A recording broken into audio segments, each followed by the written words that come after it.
What up, guys? Coming at you with another AMA this week. We have a bunch of questions below and have some exciting new updates. First, we're launching a steak seasoning. I got so sick of going to the store and seeing these seasonings for meat, fish, eggs, chicken that have sugar in them, that have seed oils, that have silicone dioxide. It's insane. It was really frustrating, so I was like, what if we just built a basic seasoning with really high quality ingredients? We have two versions. Blend number 1 is just like a great all-around seasoning for anything, honestly. Blend number 2 is also a great all-around seasoning, but it has like paprika in it, so it gives that sort of smoky flavor. So those should be live probably mid-November. Around that time, maybe a week after that, we have the pre-workout dropping. So stoked on our pre-workout, it's absolutely amazing. First of all, in the pre-workout, there are some electrolytes in there. So you get sodium, potassium, and magnesium in there. But then you get a big dose of L-citrulline for pump and blood flow. Vasodrive AP, a potent dose for blood flow. It's so amazing. Vasodrive AP is one of the best ingredients ever for getting a good pump. Acetyl L-carnitine for energy, that's the ATP system, the actual energy in your muscles. Alpha GPC for focus. Methyl B12 for energy, again. It's just absolutely amazing. It's such a dialed in formula. It's gonna be really affordable, so I'm stoked to launch that. Probably be late November for that one. And we'll work on the tubs of whey protein as well. So we got a lot of cool stuff coming for you guys. The electrolytes are flying, so go to Amazon, get something, or go to SantaCruzPaleo.com. Use the code SantaCruz10 for any 2 items you buy. That only works on SantaCruzPaleo.com. Let's dive into this week's AMA. We're gonna get to your questions. We're gonna dive into some health topics. Let's get it. The first question is, Brennan, are you ever going to put Santa Cruz Paleo products into retail stores? So the answer is maybe. Right now, it's not really a concern of mine because we're selling out of these products online all the time. They go in, they go out. And when you get your products on retail shelves, you usually have to do half off basically to the Target or Walmart or whatever. They want it for half off. We're giving you guys such high quality formulas that if we did half off, we would lose like all of our margin. We wouldn't make any money. So this is why direct to consumer in the last decade has given consumers better products, because I am able to basically sell you a product direct without going through Target or Walmart or anything like that. So they're on Amazon for right now, but maybe someday in the future, retail, we don't know. The next question is, Brennan, what is the best time to stretch? And can stretching at nighttime improve sleep? So the best time to stretch is all the time. No, just joking. I mean, look, I like to have a morning stretching routine. When I say stretching, it's not just like I'm doing just static stretching. I'm doing movement. I'm doing functional range conditioning. I'm doing 90-90 position with my hips. I'm opening up my hip flexors. I'm doing some glute bridges. I'm doing shoulder exercises and pec stretches. It's not just static stretching, okay? Can stretching at night improve sleep? Well, there is studies showing that meditation and breathing exercises at night can help sleep, which oftentimes go in tandem. When you're stretching, you're going to do some deep breathing.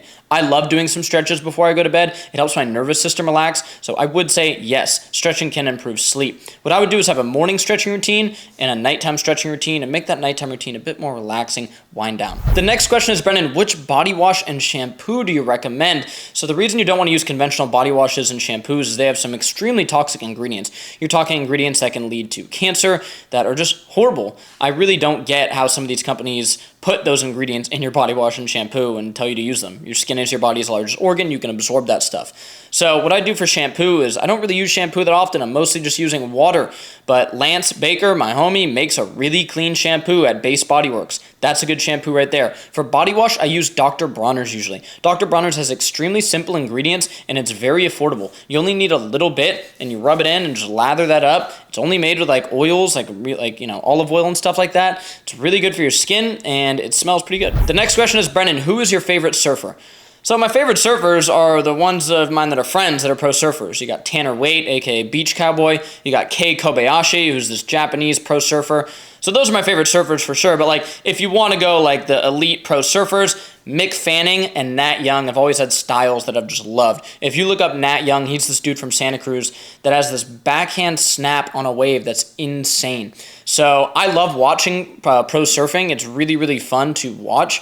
So if you're bored, after this YouTube video, after you like and subscribe and comment below, go look up Nat Young surfing. It's insane. Brendan, I'm sick. What should I do? I'm going to give you a protocol right now that'll help you so much. Here are some things you can do right now to help you if you're sick. First of all, do not just lie in bed and waste away and do nothing. If you feel, decent enough to get up and walk around, you should walk, okay? You don't need to do some type of strenuous exercise, but when I'm sick, I like to get my lymphatic system moving. What does this mean? I'll take a walk. I might just kind of bounce up and down, like maybe some very light jump ropes, some very light stretching. You want to get that lymphatic system moving. If you have access to a sauna, like I have a private sauna in my backyard, so if you have something like that, that's great. Get in the sauna. That can really help. You can do a sauna with a cold shower. That can really help your immune system in so many ways. The next thing is food. What I like to do when I'm sick is get my gut and muscle nourishing beef stew, or you can do a chicken soup. Why I like that is there's bone broth as the base, and you also have veggies in there, so you get a lot of minerals and vitamins in your body. It's absolutely amazing, and you get the protein from chicken and beef. Sometimes when you're sick, it's really difficult to hit that high level of protein.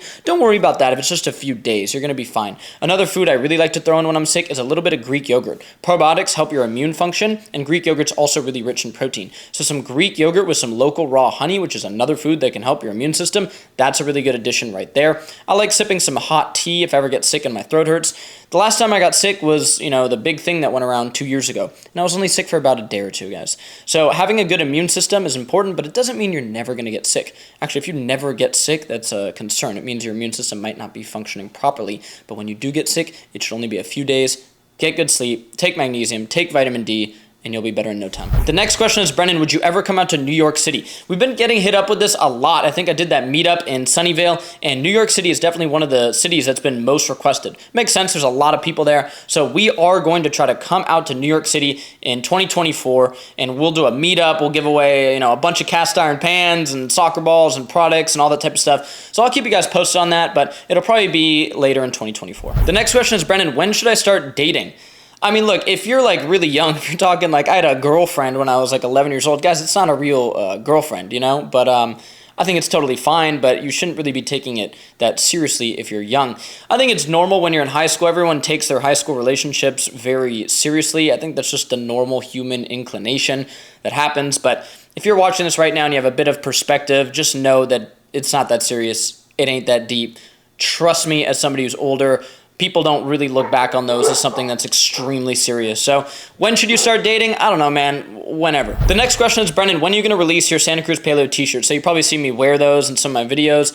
We don't sell the rash guards. We don't sell the t-shirts. They're just some things that we kind of design for fun and rock. Maybe someday we'll start selling them. But for right now, you sort of have to come to one of my meetups and get lucky to get a t-shirt. The next question is, Brennan, what do you think of salsa? So I'm assuming he's, cooking some type of meal or having some chips and he wants some salsa. I think it's totally fine, especially ones that are freshly made with good ingredients. Now, there are some studies that show that repeated ingestion of foods that are very spicy can negatively affect your gut microbiome and possibly lead to increased intestinal permeability. So that's something to note if you're doing really hot food all the time. There are a decent amount of studies on that. So be careful about that. But I enjoy having some salsa. Sometimes I'll make a steak and chimichurri. Sometimes I'll do pico de gallo, a nice mango salsa with a steak is pretty good. So I think it's totally fine. The next question is, Brennan, do you ever see yourself moving out of California? And if so, where? So I think California gets a lot of hate, and I think some of it is justifiable because what's happened lately in California is kind of absurd. You go to some of these cities like San Francisco, and they are not running well. I know people like to defend San Francisco and be like, oh, it's just the news, just hating on it. It's not really. Trust me. I grew up, going to San Francisco all the time. It has gotten worse and worse. So there is significant problems there. But when you go to other cities in California, like Lake Tahoe or San Diego, they're actually running pretty well and they're pretty beautiful. California has some of the most beautiful nature in the world, and if anything, I would probably move to San Diego out of the Bay Area, then move out of California, but I'm not opposed to living outside of California at some point in my life. The next question is, Brendan, what do you think about swapping out cane sugar in place of date sugar? So date sugar is made from the date fruit, obviously, but it's still just sugar, guys. It has to go through a pretty intense process to become a heavily processed sugar, which is date sugar. I'm not really a fan of that. People use date syrup and date sugar and they think that maybe they're getting away with something that's completely different than a processed sugar. It's really not that much different. When you eat the fruit, a date, you're getting minerals like boron. You're getting fiber, a big amount of fiber in a date fruit. You're getting polyphenols. You're getting prebiotics. So consuming the fruit is different than consuming the processed sugar from that fruit, guys. The next question is, Brendan, will your pre-workout be out for next year's football season? He needs a good drink before his games or halftime. Yes, absolutely. The pre-workout will be out soon. We're talking a number of weeks. The labels look amazing. The flavors are on point. But most importantly to me, the ingredients are on point. The dosages are on point. stuff like Vasodrive AP in there, which we have a potent dose of. We're not throwing a little 50 milligram dose of Vasodrive AP. We're throwing 200 milligrams at you. We're throwing 6 grams of L-citrulline, and we're going with high-quality L-citrulline. We have ingredients in there that support your muscular energy, like malic acid and acetyl L-carnitine. We have electrolytes in there for your pump, stamina. So it'll be out soon. Just keep checking all my socials, and when they're out, definitely grab a few because they're going to go quick. The next question is, Brennan, what do you think about school lunches in the United States? Well, I think they're absolutely horrible, and the epidemic we have of ADHD and kids not being able to focus is surely connected with the poor food that we're feeding them. And I don't get how this isn't, mainstream news. We know that high-protein diets, foods rich in omega-3 fatty acids, polyphenols, good probiotics can heavily influence your brain health. In fact, much of your serotonin, oxytocin, and other neurochemicals are made in your gut. So feeding kids, pizza and a cookie at lunch is not good for our country overall. Maybe this is why so many kids are prescribed intense stimulants and antidepressants, because they're not getting the nutrients that their brain needs to survive and thrive. It's insane. I think school lunches are basically prison food. A lot of the same companies that supply prison food supply the school lunches. And meanwhile, we just send billions of dollars to other countries to fight wars, yet we don't feed our children in the United States healthy food. I think it's bad. The next question is, Brennan, what are your thoughts on silk bedding? Like, I'm assuming he's talking about sheets and stuff. So yeah, you do actually want to have the right material for your bedding if possible. You want to go with organic cotton, ideally. I think silk could be a good option. What you really want to avoid is you want to go check your mattress and your sheets and your blankets for polyester. There are studies showing that polyester can potentially damage your health. Does this mean I never wear polyester? No, I think that's ridiculous. Like, I have board shorts that are polyester. I have jiu-jitsu shorts that are polyester. I don't think wearing it occasionally is the worst thing. But you know what? When I go to sleep, I am wearing organic cotton boxers, and I am in organic cotton sheets and a non-toxic mattress with a non-toxic pillow. I spend a lot of time there. Everybody does, probably 8 to 9 hours. So you want to make sure that those materials, if possible, are healthy. The next question is, can milk, from dairy increase estrogen in your body? This is some common myth I've been, hearing a bunch, and it is not true at all. If anything, good high-quality milk can increase testosterone. Why is this? Well, the nutrients in good high-quality dairy can support your hormone health, and that will increase your testosterone. Some of it's really rich in good protein, vitamin A, vitamin D even. So to say that it's going to increase your estrogen is just false, and it's actually the opposite of what's going on. Me personally, I drink a lot of high-quality, full-fat milk, and my testosterone levels are high, and my estrogen levels are low. So I do blood work all the time. I do a lot of dairy. Look, we have athletes like Erling Haaland, one of the best soccer players in the world. You think that guy's estrogen levels are high? No, and he consumes a bunch of raw milk, so no, you're good. Drink your dairy. The next question is, Brennan, will your products ever be kosher? So we are actually looking into this, but here's what I want to tell you guys. There are a bunch of BS kosher certifications where you just basically pay somebody and they just, oh yeah, your products are kosher. I don't have those ethics. So you know what? If we get them kosher, we're going to actually get them kosher. We would do it right. So if you ever see our products end up as kosher, just know that we went through the actual process to make them kosher. We didn't just pay somebody off to put a stamp on them. The next question is, Brennan, I live in a country where I cannot get your whey protein, so what should I look for? Well, what you want to do is find a good whey protein that doesn't have a large ingredient list. Some of these whey proteins, like Quest, for example, is one that I picked up in the store, and I was astounded by the ingredients in this Quest protein. Multiple types of seed oils, multiple types of sugars, multiple types of artificial sweeteners, food dyes, multiple types of gums. It's insane. The fact that a company is putting that out and promoting health is beyond me. But, they were sold off a while ago, so, what are you going to do there? You want to find a whey protein that has a few ingredients, hopefully from grass-fed cows, because you want the protein to come from healthy cows. Look for that. Good luck. The next question is, Brennan, what are your thoughts on hot Cheetos? So hot Cheetos are a very popular snack, and they are one of the worst things you can possibly eat. What it basically is corn and seed oils. That's what they do there. They take GMO corn and they mix it with seed oils and artificial flavoring, and that is what you get. There's also some artificial food dyes in there. It's horrible for you. They're extremely bad for you, and I don't know why people eat them. A lot of people, after eating a lot of them, they'll vomit, actually. It's like a trend or something. So, yeah, it's insane. You're really going to eat those and think that they're healthy? Don't do that. The next question is, Brennan, I wanted to know what you think of bread and pasta giving you brain fog. Is this true? Well, there's a whole book by a doctor called Wheatbelly, and in there he talks about the gut-brain axis, which is thoroughly established. Basically, a lot of your neurotransmitters are made in your gut. Your gut and your brain are linked, okay? What happens with a lot of people when they eat wheat is you have increased zonulin, which is going to increase your susceptibility to leaky gut or increase intestinal permeability. Then you also have the wheat proteins like gluten and gliadin, basically also increasing gut permeability or leaky gut. Now, I don't think this is true for everybody. I think different people are going to have different reactions to wheat. But for me personally, when I eat a big bowl of wheat pasta or a bunch of bread or something like that, or just a bunch of gluten in general, I feel sluggish and my brain health definitely feels a bit compromised. I feel that brain fog that you're talking about. You need to listen to your body, and if you are out there eating wheat and bread and pasta and you feel like you have brain fog, but maybe you're still eating it because you saw some Dr. Id's video of him being like, wheat is fine, just eat it, eat as much of it as you want.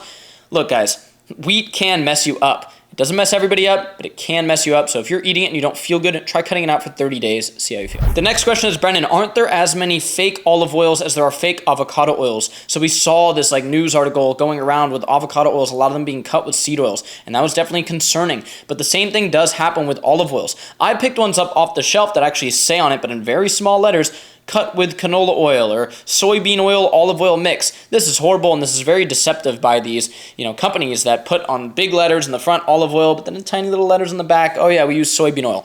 How you can find a good olive oil is find a single source olive oil that's packaged in glass and make sure the only ingredient is 100% olive oil, extra virgin olive oil, cold press, organic preferably. So try to look for that because real olive oil is amazing. The next question is, Brendan, what do you think about parchment paper? So he's probably seen the recent posts I've done on aluminum foil potentially being bad for you when you cook and heat your food using aluminum foil. This can cause aluminum poisoning in the brain, and it's not that difficult to get that if you regularly cook with aluminum foil, so it's pretty concerning. Parchment paper is an excellent option. Now, some parchment paper might be coated with a plastic film. You want to watch out for that. But if you get real parchment paper, I think that's a very good option. Put it on, something maybe like a baking sheet, throw some wings in the air fryer using that or the oven. I think that's a great option. The next question is, Brendan, how many times per day do you consume your electrolytes? So what I do with our electrolytes is 2 to 3 scoops per day. Now, keep in mind, I sort of have an endless supply. So I'm not telling you need to do that or that's what you have to do. 1 scoop per day is probably sufficient for most people. However, I do a lot of stuff. I'm doing a lot of sports and stuff. I'm about to go surf, and the waves are pretty big. They're firing. I'm going to consume another scoop of our electrolytes. I already had one this morning, so that'll be 2 scoops. After I sauna later tonight, I might do another scoop. So that would do 3 scoops for the full day. What I'd recommend for most people is probably around 1 to 2 scoops. The next question is, Brendan, what do you think about mold? So look, mold toxicity is a real thing, and it happens because a lot of homes basically get water damage and black mold can start to build. There's a lot of content and studies out there about this, but there's also a bit of fear-mongering about mold, okay? Here's the deal. If you have black mold in your house, in your living environment, that can be a severe health issue, and you can get people to come out and test your house for mold. This is bad. If you are inhaling black mold, you will notice the symptoms. Your sleep will be altered, your lung health and nasal health will be altered. You might notice skin health issues, maybe deep eye bags. You might be tired. You can look up black mold poisoning on your own. It is real. There is issues with mold. There can also be foods that get contaminated with mold, different types of mycotoxins. Corn is pretty susceptible to this. Coffee can be susceptible. Peanuts, very susceptible. Now, people have created this panic around it and completely cut out those foods. I don't think you need to go that far with it, but you should know that if you're living in a mold-free environment or not. If you live in an area that gets really damp and in a really old house, you might want to have a mold inspector come out and test your house for mold. The next question is, Brendan, what are your thoughts on eating liver? So obviously eating liver became a huge trend popularized by Liver King and Carnivore MD, where they said organ meats are amazing.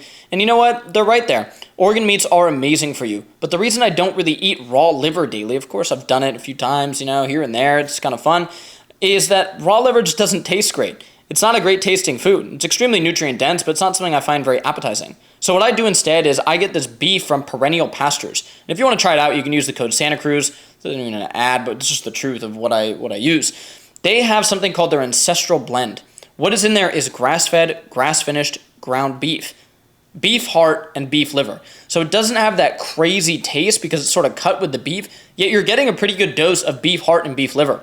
I make cheeseburgers with that. It's absolutely delicious, and it's a good way to get your organ meats in, so check it out. Just Google Perennial Pastures, and if you want to try it out, use my code. The next question is, Brendan, what are your thoughts on L-tyrosine? L-tyrosine is a supplement commonly sold to basically increase your levels of catecholamines, which are like norepinephrine and different types of neurotransmitters in your brain.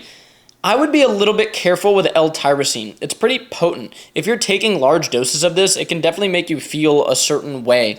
So I would be a bit careful with that. For example, if somebody's given antidepressants, they're told to not take these amino acids at all because it could really mess them up.